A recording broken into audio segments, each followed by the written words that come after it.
Hello everyone, आज हम discuss करने वाले हैं, आज हम बात करने वाले हैं डीबीटी जीआरएफ 2021 की, जो कि हमारा 14 अगस्त में है।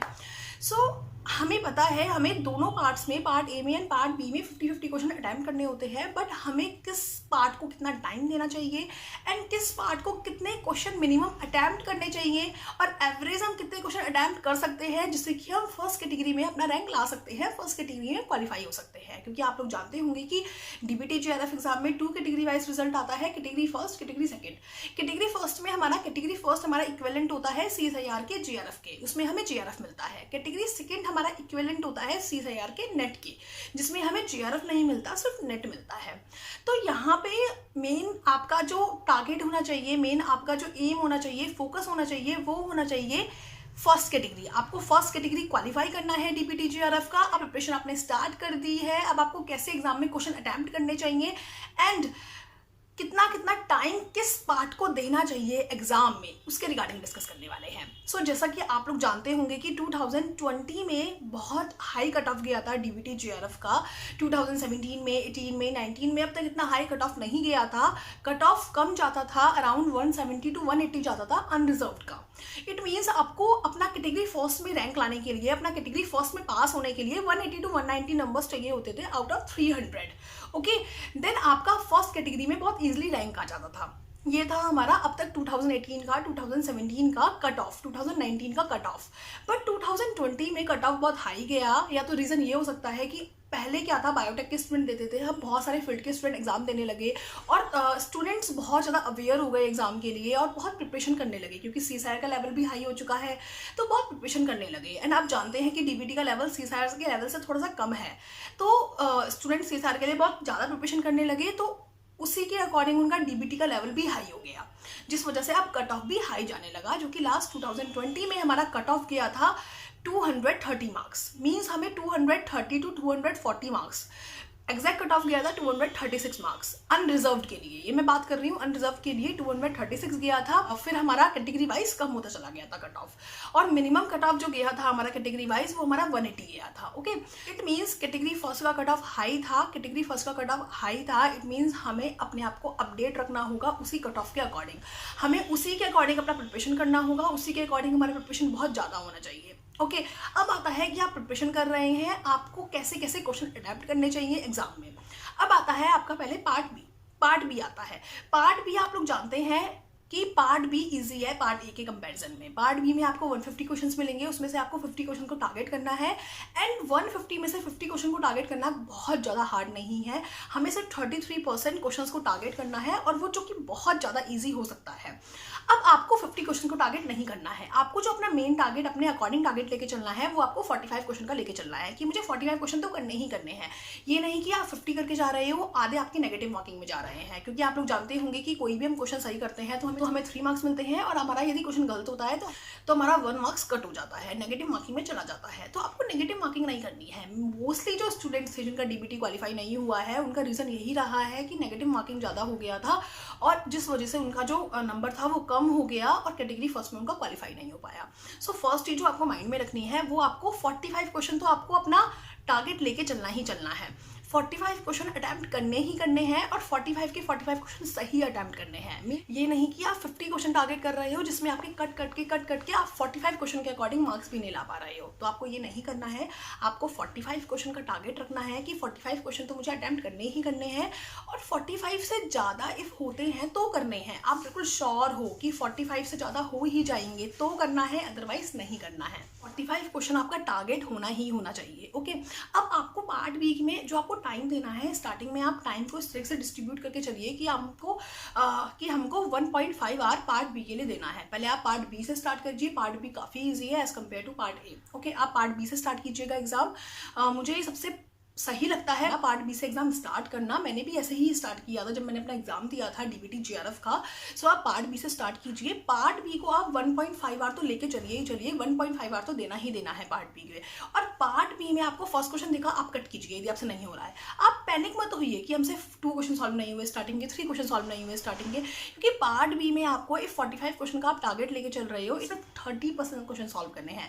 आपको 30% क्वेश्चन सॉल्व करने हैं, and I am damn sure कि आप यदि बहुत अच्छे से प्रिपरेशन कर रहे हो तो आपको 50 के 50 क्वेश्चन अटैम्प्ट होंगे और बहुत अच्छे से फुल सही अटैम्प्ट होंगे, क्योंकि इतने क्वेश्चन तो हमें मिल जाते हैं इफ हम अच्छे से प्रिपरेशन करके जो यूनिट्स हैं इंपॉर्टेंट उन सबको टारगेट करके जा रहे हैं। तो इतने क्वेश्चन पार्ट बी से मिलना बहुत ईजी है। तो आपको पहले 45 क्वेश्चन का टारगेट रखना है। इफ आपसे क्वेश्चन नहीं हो रहा है उसको साइड कीजिए। सेकंड क्वेश्चन पे आइए, इफ आपसे नहीं हो रहा है साइड कीजिए। जो जो आपको बिल्कुल श्योर लग रहे हैं कि यस ये आंसर बिल्कुल ठीक है, उसी को करेक्ट कीजिए और क्वेश्चन रिव्यू पे डाल दीजिए। और आप कुछ भी करके आप 1.5 आवर में आप 45 क्वेश्चन अटैम्प्ट करने का ट्राई कीजिए कि आपके 45 क्वेश्चन वो भी सही अटैम्प्ट हो जाए। यदि आपके 45 क्वेश्चन अटैम्प्ट हो जाते हैं बिल्कुल सही, कि आपका नेगेटिव मार्किंग होने के चांसेस बहुत कम है, क्योंकि आपने बहुत अच्छे से चूज़ किया है। आपने सिर्फ 30% क्वेश्चन को चूज़ किया है सॉल्व करने के लिए, सारे क्वेश्चन को सॉल्व नहीं किया है।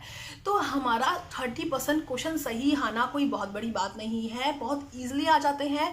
और हमारा 135 मार्क्स आप यहाँ पे गेन कर लोगे इफ़ आपने 45 क्वेश्चन सही किए हैं। तो इफ़ आपको 45 क्वेश्चन आपका हो गया है तो आप बिल्कुल पार्ट ए पे स्विच हो जाइए। आप आगे के क्वेश्चन अभी मत कीजिए, आप पार्ट बी को अभी छोड़ दीजिए। कोशिश कीजिए कि 1.5 आवर में आप पार्ट बी को छोड़ दें और पार्ट ए पे स्विच हो जाए। पार्ट बी के 45 क्वेश्चंस आप इस 1.5 आवर में कंप्लीट कर लें। और इफ़ आपको कोई क्वेश्चन नहीं आता है तो ज़्यादा पार्ट बी में उस क्वेश्चन में बहुत ज़्यादा सोचने की जरूरत नहीं है। इफ़ आपको लग रहा है कि इस टॉपिक से क्वेश्चन नहीं होगा तो नेक्स्ट टॉपिक पे जाइए। आपको सिर्फ 30% करना है। 30% बहुत कम होता है, 30% सॉल्व करना है सिर्फ आपको। ओके, अब आता है हमारा पार्ट ए। पार्ट ए में आपको 50 में से 50 क्वेश्चन करने हैं। आप जाते ही पार्ट ए पे पैनिक हो जाओगे। आपसे फर्स्ट क्वेश्चन नहीं हुआ, सेकंड क्वेश्चन नहीं हुआ, थर्ड क्वेश्चन नहीं हुआ, आप एकदम से पैनिक हो जाओगे। बिल्कुल मत सोचिए कि आपको पार्ट ए में फुल क्वेश्चन अटैम्प्ट करने हैं। सोच के जाइए कि हमें पार्ट ए में 30 क्वेश्चन अटैम्प्ट करने हैं और 30 क्वेश्चन सही अटैम्प्ट करने हैं। ये नहीं कि हम 50 के 50 अटैम्प्ट करके आ रहे हैं और हम सही नहीं कर रहे हैं। तो ट्राई कीजिएगा कि पार्ट ए में आप 30 क्वेश्चंस का टारगेट लेके चलें। 30 क्वेश्चंस का टारगेट लेके चलें। 30 क्वेश्चंस बहुत ईजिली आप उसमें से चूज़ कर लोगे। एंड आपको बता दें कि 12 to 13 क्वेश्चंस हमारे एप्टीट्यूड से आते हैं। सो एप्टीट्यूड को छोड़ने का सोचिएगा भी मत, एप्टीट्यूड को करके जाइएगा। और एप्टीट्यूड के लिए मैंने आपको ट्रिक बताई है कि लास्ट 3 to 4 ईयर के एप्टीट्यूड की क्वेश्चन सॉल्व कर लीजिए। आज या कल से मैं एप्टीट्यूड के क्वेश्चंस भी स्टार्ट कराने वाली हूँ, तो आप एप्टीट्यूड के क्वेश्चन सॉल्व कीजिए। प्रीवियस ईयर के उनके जो फॉर्मूला है वो नोट डाउन कीजिए। आप बहुत इजीली 12 में से 10 क्वेश्चंस तो एप्टीट्यूड के बहुत इजीली अटैम्प्ट कर लेंगे। और क्वेश्चंस आते हैं आपके लाइफ साइंस के, तो आपका टारगेट जो होना चाहिए वो 30 क्वेश्चन होना चाहिए। आप 30 क्वेश्चन कुछ भी करके अटैम्प्ट करोगे, आपको 30 क्वेश्चन सही अटैम्प्ट करने हैं। ये नहीं कि आप सारे क्वेश्चन सॉल्व कर रहे हो, क्योंकि सारे कंपलसरी है। तो आपने फर्स्ट भी सॉल्व करा, सेकेंड नहीं आ रहा है, थोड़ा कन्फ्यूजन है, फिर भी सॉल्व किया, थर्ड नहीं आ रहा है, कन्फ्यूजन है, फिर भी सॉल्व किया। ऐसा नहीं करना है। आपको जो 30 क्वेश्चंस आपको लगता है कि यस ये 30 क्वेश्चंस ऐसे क्वेश्चंस हैं जो 30 क्वेश्चंस मैंने सॉल्व किए हैं और मैं डैम श्योर हूँ कि 30 में से मेरे 29 क्वेश्चन तो सही होने ही होने हैं, सिर्फ उन्हीं 30 क्वेश्चन को सॉल्व कीजिए और बहुत ईजिली आप पिक कर लोगे। क्योंकि हमारे यदि टारगेट लेके चलो तो 7 to 8 तो एप्टीट्यूड के ही हो गए जो बहुत ईजिली सॉल्व हो जाने हैं। और हमारे कुछ हो गए, हमारे 20 to 23 हमारे हो गए लाइफ साइंस के जो बहुत ईजिली सॉल्व हो जाने हैं। तो इस तरीके से आप बहुत ईजिली पार्ट ए का 30 क्वेश्चन सॉल्व कर सकते हो। और पार्ट ए का जो आपको टारगेट लेके चलना है वो आपको 1 आवर टारगेट लेके चलना है। 1 आवर में आपको 30 क्वेश्चन सॉल्व करने हैं। 1 आवर इसलिए दिया है क्योंकि एप्टीट्यूड है, एप्टीट्यूड में टाइम लगेगा, थोड़ा सा आपके लिए थोड़ा सा न्यू होगा, तो इसलिए 1 आवर का टाइम दिया है। 1 आवर लेके चलना है, 1 आवर लेके चलना है। 1 आवर फुल लेके चलिए कि 1 आवर हमें देना ही देना है। अब आपके 2.5 आवर जा चुके हैं और 2.5 आवर में आपने 30 क्वेश्चन पार्ट ए के और 45 क्वेश्चन पार्ट बी के सॉल्व कर लिए हैं। पार्ट बी के क्वेश्चंस हो गए हैं 135 मार्क्स के और पार्ट ए के क्वेश्चन हो गए हैं 90 मार्क्स के। अब आपको क्या करना है, आपके पास जो हाफ आवर बचा है उसमें पहले पार्ट बी पे स्विच होइए। इफ़ आपके 50 के 50 अटैम्प्ट हो गए हैं तो आप पार्ट ए को ही अच्छे से सॉल्व कीजिए। इफ़ आपके 45 के अटैम्प्ट हुए थे तो आप कोई भी 3 क्वेश्चन चूज़ करिए जो आपको बहुत ज़्यादा आप डैम श्योर हो, आपको लगता हो कि वो सही हो सकते हैं, उनको सॉल्व कीजिए। जिसको आपको लगता था कि आप थोड़ा टाइम देंगे सॉल्व हो जाएगा, तो उनको सॉल्व कीजिए और ट्राई कीजिए कि पार्ट बी के आप 5 क्वेश्चन सॉल्व कर ले, अदरवाइज 3 तो क्वेश्चन सॉल्व कर ही ले। इफ़ आप इतना भी करके आएंगे जब भी आप कैटेगरी फर्स्ट में मार्क्स ला सकते हैं। प्रॉब्लम होती है नेगेटिव मार्किंग, स्टूडेंट की सबसे बड़ी प्रॉब्लम होती है नेगेटिव मार्किंग, जो कि आप पार्ट ए में सबसे ज़्यादा अर्न करते हो और पार्ट बी में भी अर्न करते हो नेगेटिव मार्किंग, जिसकी वजह से आपका सारा स्कोर डाउन हो जाता है। तो कोशिश कीजिएगा कि पार्ट ए में 30 क्वेश्चन अटैम्प्ट करें सिर्फ, और पार्ट बी में हम 45 क्वेश्चन अटैम्प्ट करें। इससे आप बहुत अच्छे से टारगेट कर पाओगे एग्जाम पेपर को। पार्ट बी में आप क्वेश्चन पे स्विच हो सकते हो, चॉइसेस बहुत ज़्यादा है, बट पार्ट ए में आप 30 क्वेश्चन का टारगेट लेके चलिए, आप पैनिक नहीं होंगे। और इफ़ आपको 30 क्वेश्चन से ज़्यादा सॉल्व होते हैं तो वेल एंड गुड, सॉल्व कीजिए ज़्यादा। बेटर तो यही रहेगा कि आप 50 के 50 क्वेश्चन सॉल्व कीजिए, बट ये भी तो अच्छा नहीं रहेगा कि 50 क्वेश्चन आप सॉल्व कर रहे हैं और उनमें से 20 क्वेश्चन गलत है, नेगेटिव मार्किंग होगी। पार्ट ए में हमारे बहुत कम मार्क्स आए हैं, तो ये भी तो सही नहीं है। इसलिए पार्ट ए में 30 क्वेश्चन का टारगेट लेके चलिए और पार्ट बी में हमारा 45 क्वेश्चन का टारगेट लेके चलिए। और आप इस तरीके से टारगेट लेके चलोगे और इस तरीके से टाइम को डिवाइड करके चलोगे कि आपको 1.5 आवर पहले पार्ट बी के लिए देना है, फिर हमारा 1 आवर पार्ट ए के लिए देना है, फिर जो हमारा रहता है उसके लिए टाइम दीजिए। पार्ट बी में कोशिश करिए आप 5 क्वेश्चन और सॉल्व कर लें और पार्ट ए में कोशिश करिए कि हम 4 to 5 क्वेश्चन और सॉल्व कर लें। मीन्स इफ़ आपको आता है तो वेल एंड गुड, आपसे जितना सॉल्व हो उतना सॉल्व कीजिए। बट स्टार्टिंग में यदि आप ये माइंडसेट लेके चलेंगे तो आपको पैनिक नहीं होगा। आपको 30 क्वेश्चन सॉल्व करने ही करने हैं और उसके आगे आपको 5 to 7 क्वेश्चन मिल जाते हैं तो वेल एंड गुड, बहुत अच्छी बात है। सॉल्व कीजिए उन क्वेश्चंस को। इफ़ आप इतने क्वेश्चंस को भी सही करते हैं तो आप काफ़ी अच्छा स्कोर कर सकते हैं। नेगेटिव मार्किंग ही स्टूडेंट्स को पीछे लेती है, नेगेटिव मार्किंग की वजह से ही फर्स्ट कैटेगरी नहीं आ पाता है। ओनली नेगेटिव मार्किंग एक ऐसा रीज़न होता है जो पढ़ने के बाद भी स्टूडेंट को कैटेगरी नहीं दिला पाता है, क्योंकि नेगेटिव मार्किंग की वजह से जो हमने मार्क्स लिए हैं वो भी कट हो जाते हैं। इसलिए कोशिश करिएगा कि 45 क्वेश्चन सॉल्व करें पार्ट बी में और 30 क्वेश्चन सॉल्व करें पार्ट ए में। और आपसे 3 to 4 question 4 to 5 question extra होते हैं तो ओके, वेल एंड गुड। आपको टाइम का डिस्ट्रीब्यूशन रखना है और इस तरीके से आपको क्वेश्चन सॉल्व करने हैं। अब आता है आपका पढ़ाई। आप लाइफ साइंस पढ़िए, लाइफ साइंस में सारा न्यूमेरिकल पार्ट पोर्शन पढ़िए और साथ में हमारा एप्टीट्यूड पे ध्यान दीजिए, क्योंकि एप्टीट्यूड के 12 to 13 क्वेश्चन आने हैं हमारे पार्ट ए में। हाँ, एप्टीट्यूड अनप्रिडिक्टेबल होता है, हम प्रिडिक्ट नहीं कर सकते एप्टीट्यूड को, बट डीबीटी जीआरएफ में एप्टीट्यूड जो है वो हमारा प्रीवियस ईयर क्वेश्चन से आता है।